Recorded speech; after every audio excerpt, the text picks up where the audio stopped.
ఓం నమః శివాయ. ఓం నమో నారాయణాయ. ఓం కర్మ నివారణ నరదృష్టి నివారణ కాళభైరవాయ నమో నమః. ఓం కాళకాలాయ విద్మహే కాళాతీతాయ ధీమహి తన్నో కాళభైరవ ప్రచోదయాత్. హరి ఓం. మా ఛానల్కి స్వాగతం. చూస్తున్న వీక్షకులకు ప్రేక్షకులకు ప్రియ కాళభైరవ భగవద్బంధులకి స్వాగతం పలుకుతూ మమ్మల్ని ఎంతగానో ఆదరిస్తూ ఉండబడినటువంటి ప్రియ సోదర సోదరీమణులకు, జ్యోతిష్ అభిమానులకు, సనాతన ధర్మ సంరక్షకులకి అందరికన్నా ముందుగా శ్రీ మహాశివరాత్రి పండగ శుభాకాంక్షలు. అంటే మన పెద్దవారు చెప్తుంటారు, ఏ రోజు మనం ఉపవాసం ఉండినా ఉండకపోయినా జన్మకో శివరాత్రి అంటూ ఉంటారు. కనుక అలాంటి మహాశివరాత్రి రోజున మహాదేవుడి యొక్క స్మరణ, ధ్యానము, అభిషేకము, అర్చన, దర్శనము, మహాదేవుడికి జలాభిషేకము, మహాదేవుడి యొక్క చంద్ర బిల్వదలము, ఏ కార్యక్రమాన్ని చేసినా తెలిసి ఓం నమ శివాయ అన్న, తెలియక ఓం నమ శివాయ అన్న పరమేశ్వరుడి యొక్క కృప కటాక్ష వీక్షణలు మన అందరిపైన ఉండాలని మనం కూడా మనసారా కోరుకుందాం. కలియుగ కాలంలో కష్టాలను, నరదృష్టిని, శత్రు ప్రభావాలను కలిగించేటువంటి అనేక దుష్టగ్రహాలు ప్రవహిస్తూ ఉంటాయి మన అందరిపైనను కూడా. మనల్ని రక్షించే కాళభైరవుడు మన చెంతగా ఉండగా మనకేల చింత.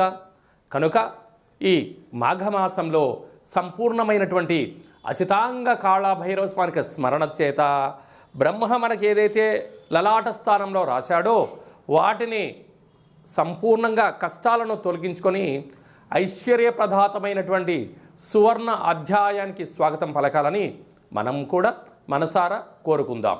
1వ తారీఖు 2వ నెల 2026 నుండి 28/2/2026 వరకు పుట్టినటువంటి వారందరికీ కూడా ముందస్తుగా జన్మదిన శుభాకాంక్షలు. గతంలో వివాహం చేసుకున్న వారికి వివాహ వార్షికోత్సవ శుభాకాంక్షలు. ద్వాదశ రాశుల్లో గ్రహ గమనాలు వీక్షింపచేద్దాం. మిథున రాశిలో దేవగురు బృహస్పతి సంచార స్థితి, సింహరాశిలో కేతు సంచార స్థితి, విశేషంగా మకర రాశిలో చతుర్గ్రహ సంచార స్థితి ఎన్నడూ లేని విధంగా కన్నీ విని ఎరుగని రీతిలో మకర రాశిలో చతుర్గ్రహ సంచార స్థితి ఈ మహాశివరాత్రి సందర్భంగా మాస ప్రారంభంలో జరుగుతుందని చెప్పి గమనించాలి. ఆత్మకారకుడు రవి, రుణరోగ శత్రుకారకుడు కుజుడు, బుద్ధికారకుడు బుధుడు, కలత్రతకారకుడు శుక్రుడు మకర రాశిలో సంచార స్థితి. రవి బుధులు కలిసి ఉండడం వలన బుధాదిత్య రాజయోగము అని చెప్పి జ్యోతిష్య శాస్త్రం మనకు బోధిస్తుంది. కుంభరాశిలో రాహు సంచార స్థితి, మీనరాశిలో శని సంచార స్థితితో ద్వాదశ రాశుల్లో గ్రహ గమనాలు ఈ విధంగా ఉన్నాయి.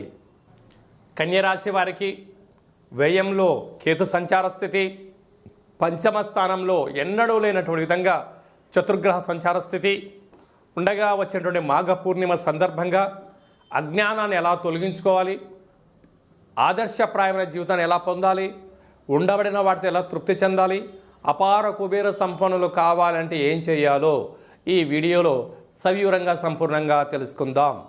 కన్యరాశిలో ఏ నక్షత్రాలు వస్తాయనగా ఉత్తరా నక్షత్రంలోని 2, 3, 4 పాదాలు, హస్తా నక్షత్రంలోని 4 పాదాలు, చిత్తా నక్షత్రంలోని 1, 2 పాదములు కలిపితే కన్యరాశి. రాశాధిపతి బుధ భగవానుడు. వీరికి ఎన్నడూ లేని విధంగా అనేక సంవత్సరాలుగా పంచమ స్థానంలో చతుర్గ్రహ సంచార స్థితి. అంటే శని గృహంలో ఆత్మకారకుడు రవి, రుణరోగ శత్రుకారకుడు కుజుడు, రాశాధిపతి అయినటువంటి బుధుడు బుద్ధికారకుడు బుధాదిత్య రాజయోగంతో కూడుకున్న పంచమ స్థానం. అక్కడే కళత్రతకారకుడు శుక్రుడు కూడా ఉన్నాడు. కనుక ప్రభుత్వ ఉద్యోగ ప్రయత్నం చేయాలి అనుకున్న వారికి ఇది చాలా శుభ తరుణం. ప్రభుత్వ ఉద్యోగంలో ఉంటూ ప్రమోషన్ కోసం ప్రయత్నం చేసేవారికి మంచి అవకాశం.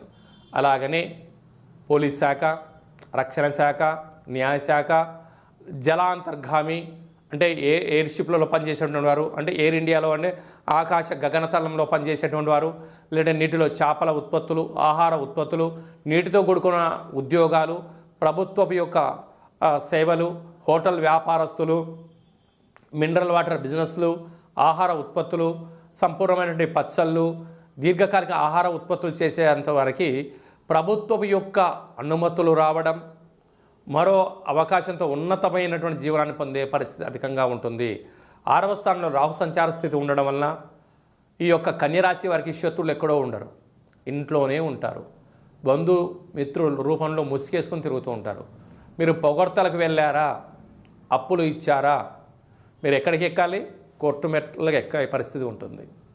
తెచ్చుకున్నారా, మీకు గ్రహ సంచార స్థితి అనుకూలంగా లేని కారణం చేత తెచ్చుకున్న మరుసటి నెల నుంచే మిమ్మల్ని ఒత్తిడి పెట్టడం జరుగుతుంటుంది.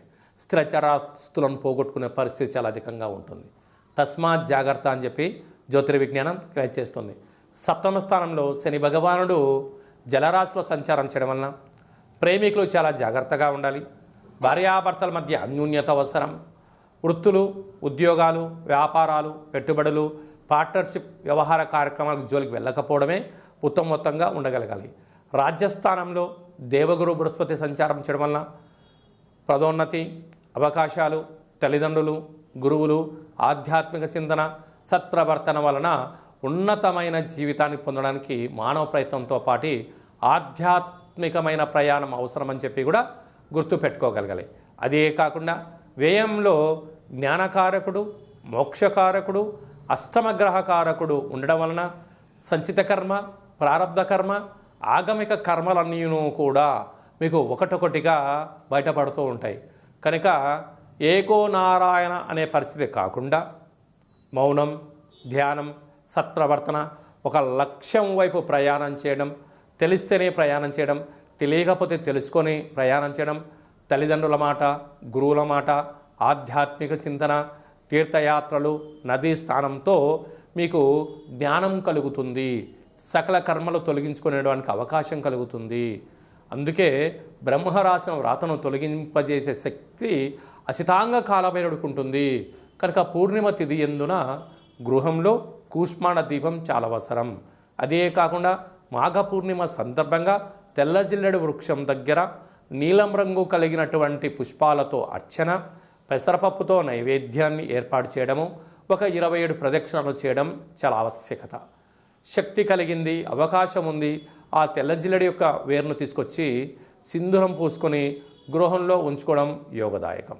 మహాశివరాత్రి సందర్భంగా మహాదేవుడికి విశేషంగా పెసరపప్పుతో అలంకారణం చేసి ఆ పెసరపప్పుతో కూడుకున్న ప్రసాదాన్ని భక్తులకు ప్రసాదంగా పంచగలిగినట్లయితే బుద్ధి దోషం తొలగిపోతుందని చెప్పి గమనించాలి.